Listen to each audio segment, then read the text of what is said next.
स्वदेश वाणी। जेपीएससी परीक्षा विवाद पर विपक्ष के हमले के बीच सीएम हेमंत सोरेन ने जेएमएम अधिवेशन के दौरान अपनी चुप्पी तोड़ी। उन्होंने कहा कि जेपीएससी परीक्षा में 4.5 लाख बच्चे बैठे थे, इनमें 75% बच्चे झारखंड से पास हुए हैं। ऐसा पहली बार हुआ है। मात्र 25% बच्चे बाहर से हैं, इसलिए बीजेपी को दर्द हो रहा है। वहीं मुख्यमंत्री के इस बयान पर जेपीएससी अभ्यर्थियों ने क्या कुछ कहा, देखिए हमारी इस रिपोर्ट में। जेपीएससी अभ्यर्थियों का प्रारंभिक परीक्षा के परिणाम रद्द करने को लेकर लगातार जो है धरना प्रदर्शन चलता आ रहा है और लगातार ये 43वें दिन धरना प्रदर्शन का है और 43 दिनों में जो प्रत्याशी जो अभ्यर्थी है लगातार जो है सरकार से यह मांग कर रहे हैं कि जो पीटी की परीक्षा है उसको रद्द कर दी जाए। हालांकि राज्य सरकार जो है इसको लेकर कई तरह के बहाने बना रही है, लेकिन जो अभ्यर्थी है अब भी अपनी मांगों पर डटे हुए हैं और कई अभ्यर्थी ऐसे जो है आमरण अनशन पर बैठे थे जिनकी हालत जो है लगातार बिगड़ती जा रही है और कई बार वो स्वास्थ्य सेवा का लाभ भी ले रहे हैं, लेकिन परिस्थितियां अब भी असामान्य हैं। अभ्यर्थी जो है लगातार जो है धरना प्रदर्शन के माध्यम से सरकार को गुहार लगा रहे हैं। आज हमारे साथ जो है जेपीएससी अभ्यर्थी है, क्या लग रहा है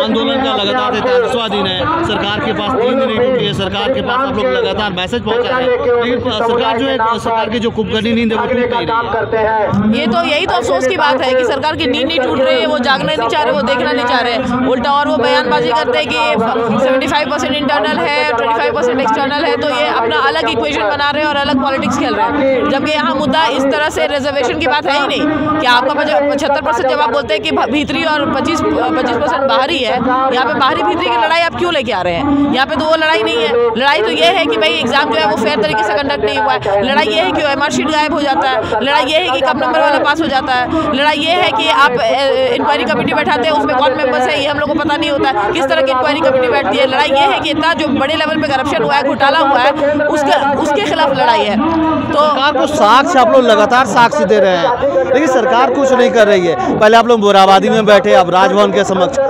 पुलिस प्रशासन आप लोग को लोकतंत्र की हत्या कहेंगे कि रात को अंधेरे में जहां सारे लोग सो रहे होते हैं वहां आप लोग को उठाकर दूसरे जगह ले जाया जाता है, इसको लेकर क्या कहेंगे? सर देखिए, उन्होंने कहा कि ये इसलिए लगाया गया क्योंकि यहाँ पे सेक्शन 144 सीआरपीसी 144। अब देखिए सीआरपीसी 144 ये ब्रिटिश टाइम में ये फ्रेम किया हुआ लॉ है, ठीक है। आईपीसी ब्रिटिशर्स ने इसको फ्रेम किया था क्योंकि उसने इंडियंस को दबाना था, रिप्रेस करना था कि इंडियन इंडिपेंडेंस मूवमेंट जो है आग ना पकड़े। तो वो रिप्रेसिव फोर्सेस के लिए, और इनफैक्ट वो ऐसा सोचते थे कि अगर उन्हें रूल करना है तो इस तरह के जो लॉज हैं, ड्रैकोनियन लॉ जिसको कहते हैं, वो सब इम्पोज किया। अब देखिए कि ये ड्रैकोनियन लॉज आज तक क्यों नहीं रिपील किए गए, क्यों नहीं इसके बदले कोई और लॉज बने, क्यों नहीं पुलिस रिफॉर्म किया जा रहा है, क्यों नहीं स्टेट एडमिनिस्ट्रेशन में कुछ रिफॉर्म किया जा रहा है? क्योंकि मुझे ऐसा लगता है कि ये जो रिप्रेसिव एटीट्यूड है ये आज भी बरकरार है और वहाँ से 144 लगा के हटाना या फिर यहाँ पे बैठे तो रात में इनको हटा दिया गया। तो इस तरह की जो मैकेनिज्म जब आप पुलिस फोर्स का इस्तेमाल करते हैं तो आप ये दिखाते हैं कि आप किस तरह के रूल और किस तरह पुलिस फोर्स का इस्तेमाल करते हैं, तो आप ये दिखाते हैं कि आप किस तरह के रूल और किस तरह के ऑटोक्रेसी में आप बिलीव करते हैं। आप डेमोक्रेसी में बिलीव नहीं करते हैं। आप कॉन्स्टिट्यूशन की शपथ लेते हैं और बोलते हैं कि हम आएंगे तो कॉन्स्टिट्यूशन बहाल करेंगे। आप उस फेथ की आप कदर नहीं करते हैं। आप जिस वजह से आए हैं आप उसकी कदर नहीं करते हैं। तो आपके इंटेंशन में इतने लूप होल है।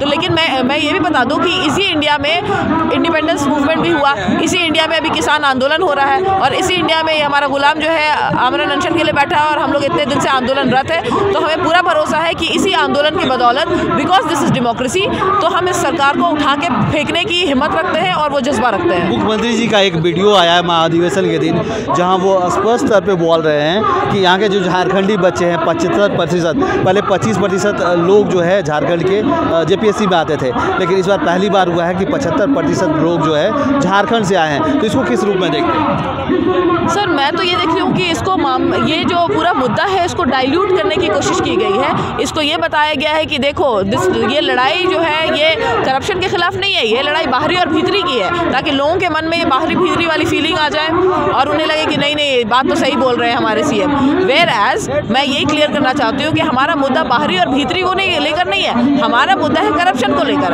हमारा मुद्दा है कि जेपीएससी ने जब 252 सीट्स निकाले तो उसमें 242 सीट्स का सिलेक्शन ऑलरेडी हो चुका है। हमारा मुद्दा ये है कि हमें जहाँ तक पता चला है कि these transactions have been done in 450 crore rupees. उस मुद्दे पे हमारी लड़ाई है। हमारा मुद्दा ये है कि OMR शीट गायब होता है और ये बताया जाता है कि एक और सोचिए कि आप ये इसका एक्सप्लेनेशन ये दिया जाता है कि चूंकि हमें 5 लाख कॉपीज़ करेक्ट करनी पड़ी तो उसमें जो है कुछ कॉपीज़ जो है गायब हो गए। और मैं तो ये बता दूं कि यहाँ पे तो बहुत सारी ऐसी कॉपीज़ है, लगभग 80,000 के करीब कॉपीज़ ऐसी हैं जिनको मैनुअली करेक्ट किया गया है। तो इतनी बड़े लेवल पर डिस्क्रिपेंसी है सर। तो आप बताइए कि कोई भी एग्जाम में आप जैसे कि IPC ये लोग लगाता है और ये लोग पढ़ता भी और जानता भी होगा व्हाट IPC इज। IPC के आप सेक्शन 52 पढ़िएगा, उसमें लिखा है कि गुड फेथ का डेफिनेशन, कि गुड फेथ किसको कहते हैं। तो उसमें लिखा हुआ है nothing is said to be done in good faith if it is not conducted with due care and diligence. ठीक है, ड्यू केयर एंड अटेंशन के साथ अगर कोई काम नहीं किया जाता है तो ये माना जाता है कि वो गुड फेथ में कंडक्ट नहीं किया गया। तो जो इतनी डिस्क्रिपेंसी हम लोग को दिखी, इसका तो यही साफ साफ मतलब है कि JPSC ने एग्जाम गुड फेथ में कंडक्ट नहीं कराया।